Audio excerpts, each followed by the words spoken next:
থেকে সহজ করে দিন আমি। আবার কাউরে নিয়ে পালায় যায় না, ওই কাজ করতে যায় না কিন্তু আবার, ঠিক আছে? কারণ এইভাবে কোর্টে গিয়েও যদি একটা মেয়ে বিয়ে করে, এই বিয়ের জায়েজ না জায়েজ নিয়ে অনেক কথা আছে। অতএব এইসব ঝুঁকির মধ্যে যাবেন না, বাসায় বোঝানোর চেষ্টা করবেন। আর এক শ্রেণীর ব্যক্তি আছে যাদেরকে আল্লাহ পাক আরশের ছায়া ছায়া দিবেন। তারা কারা? যারা গোপনে আল্লাহকে স্মরণ করে কাঁদতে পারে, বলি সুবহান। এখন এই দুটো হাদিসের মধ্যে যুবকদের অবস্থান কি পেয়েছেন? আচ্ছা, আরেকটা শোনাই এবার শুনুন। নবী সাল্লাল্লাহু আলাইহি ওয়াসাল্লাম বলেছেন, 5টা জিনিস আসার আগেই 5টা বিষয়কে মূল্যায়ন করো। 1, তোমার বার্ধক্য আসার আগেই তোমার যৌবনকে মূল্যায়ন করো। যৌবনের গুরুত্ব পেলেন তো এবার? তোমার মৌত আসার আগেই তোমার জীবনকে মূল্যায়ন করো। সচ্ছল থাকা অবস্থাতেই অসচ্ছলতাকে মূল্যায়ন করো, অসচ্ছলতা আসার আগেই সচ্ছলতাকে মূল্যায়ন করো। অসুস্থতা আসার আগেই সুস্থতাকে মূল্যায়ন করো। এবং এই যে কথাটা বললাম যে তোমার বার্ধক্য আসার আগেই যৌবনকালটাকে মূল্যায়ন করো। এই হাদিসগুলোর মধ্যে আমরা সংক্ষিপ্ত পরিসরে যৌবনকালের গুরুত্ব পাচ্ছি কিনা ভাই? এখন এই যৌবনকালটা আমাদের কাটানো উচিত আল্লাহ পাকের ইবাদতের মধ্য দিয়ে। এই যৌবনকালটা আমাদের কাটানো উচিত কয়েকটা বিষয়ের মধ্য দিয়ে। তার মধ্যে আমি 10টা পয়েন্ট আপনাকে বলবো। কয়টা ভাই? 10টা। 1, এই যৌবনকালে সবার আগে আমাদের কর্তব্য হচ্ছে দ্বীনের ইলম অর্জন করা। কি করা ভাই?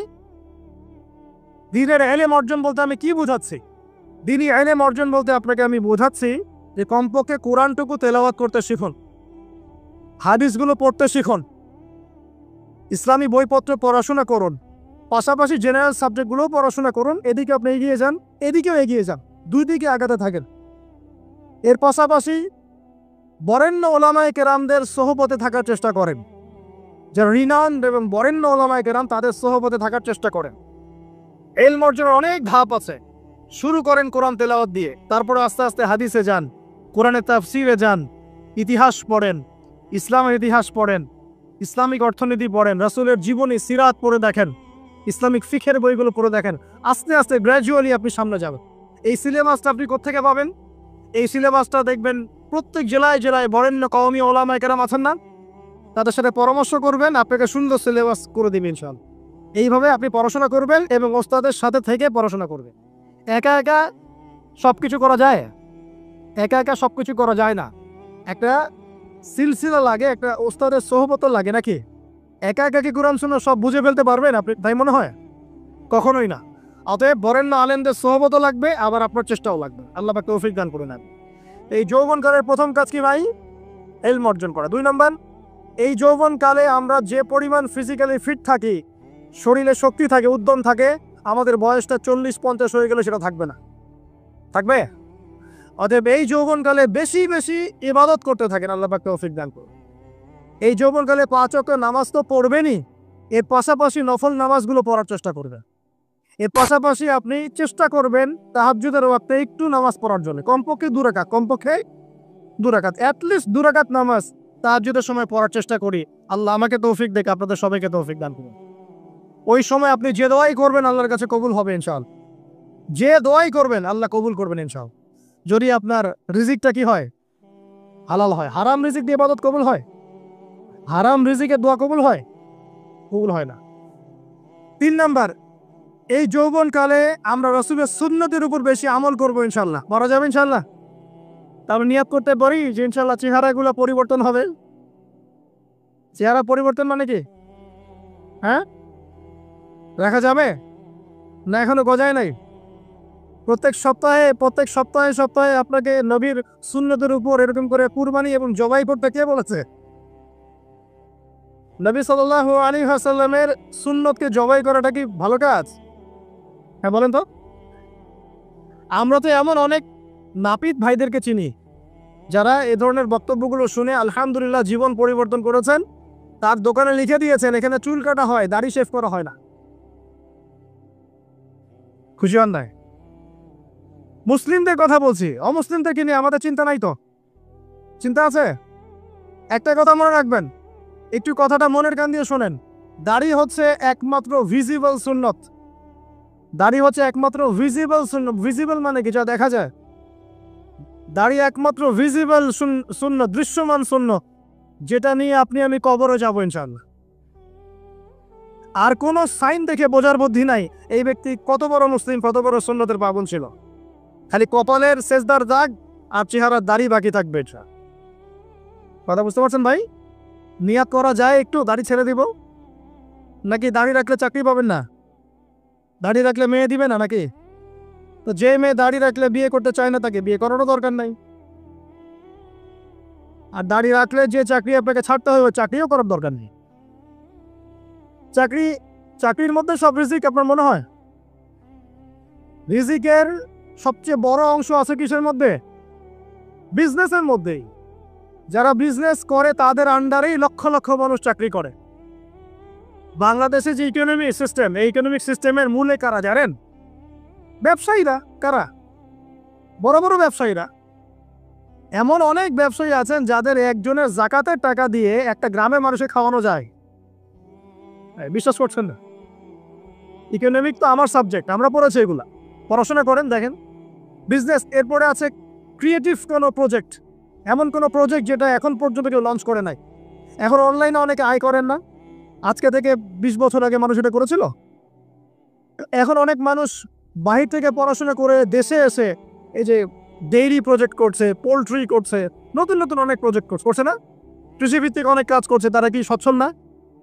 আমি একজন ভাইয়ের কথা জানি, যিনি আলহামদুলিল্লাহ আল্লাহর এই অদম বান্দার ওয়াজ শুনে সুদের চাকরি ছেড়ে দিয়েছিলেন। চাকরি ছেড়ে দিয়ে তিনি চায়ের বিজনেস শুরু করে, চায়ের বিজনেস। তো ইদানিং জানলাম তিনি এখন মানুষকে টাকা ধার দেন। মাশাআল্লাহ, তিনি এখন মানুষকে টাকা ধার দেন চায়ের ব্যবসা করেই। আর আমাকে তো এখনো মানুষের কাছে হাত পাত চলছে। কথা বুঝতে পারেন নাই? আল্লাহ পাক তাকে সুদ ছেড়ে দেওয়ার জন্য সচ্ছল করে দিয়েছেন। এই ওসিলা দিয়েই তিনি সচ্ছল হয়েছেন আলহামদুলিল্লাহ। রিজিক কার হাতে? এটা বিশ্বাস করেন, রিজিক আল্লাহর হাতেই। আল্লাহ পাক চাইলে আপনাকে বেহিসাব রিজিক দিবেন ইনশাআল্লাহ।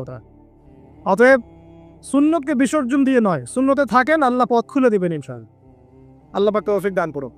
যুবক ভাইদেরকে বলছিলাম, তাহলে প্রথম কাজ আমাদের ইলম অর্জন করা, তারপরে কি ভাই? নামাজের পাবন্দ হওয়া, আর নামাজ ফরজের পাশাপাশি নফলগুলোও চর্চা করা। 3 নম্বর বলেছি রাসূলের সুন্নতের উপর একদম ইস্তেকামা, দৃঢ়ভাবে আমল করা। আর সুন্নত শিখতে হলেই তো 3 দিনের জন্য বেরিয়ে যান, 7 দিনের জন্য, 40 দিনের জন্য বেরিয়ে যান। সুন্নত শিখিয়ে আপনাকে বাসায় পাঠিয়ে দেবেন সব। পড়াবে না?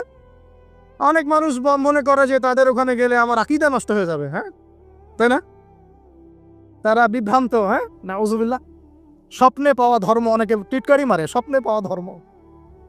এসব ব্যঙ্গের ছাতার মতো আদর্শের দিকে মুখ ফিরাবেন না। মাকবুল জামা, যেগুলো মাকবুল জামা, ক্লাসিক্যাল ইসলাম, এর মধ্যে থাকেন, আপনি বিভ্রান্ত হবেন না ইনশাআল্লাহ। তারা আপনাকে কখনো খারাপ কাজে আদেশ করেছে?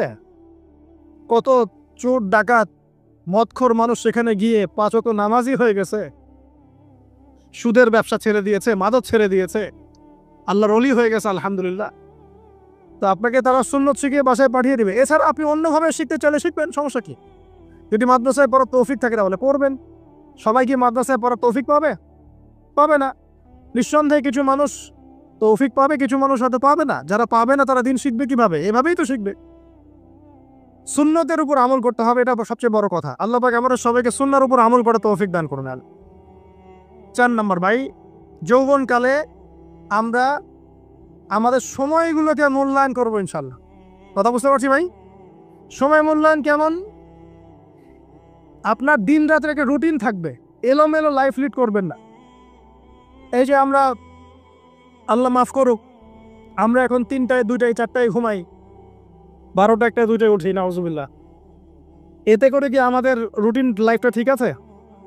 আমাদের খাওয়ার ঠিক নাই, আমাদের ঘুমের ঠিক নাই, আমাদের মানে খাবারের যে অভ্যাস, খাদ্যাভ্যাসও ঠিক নাই।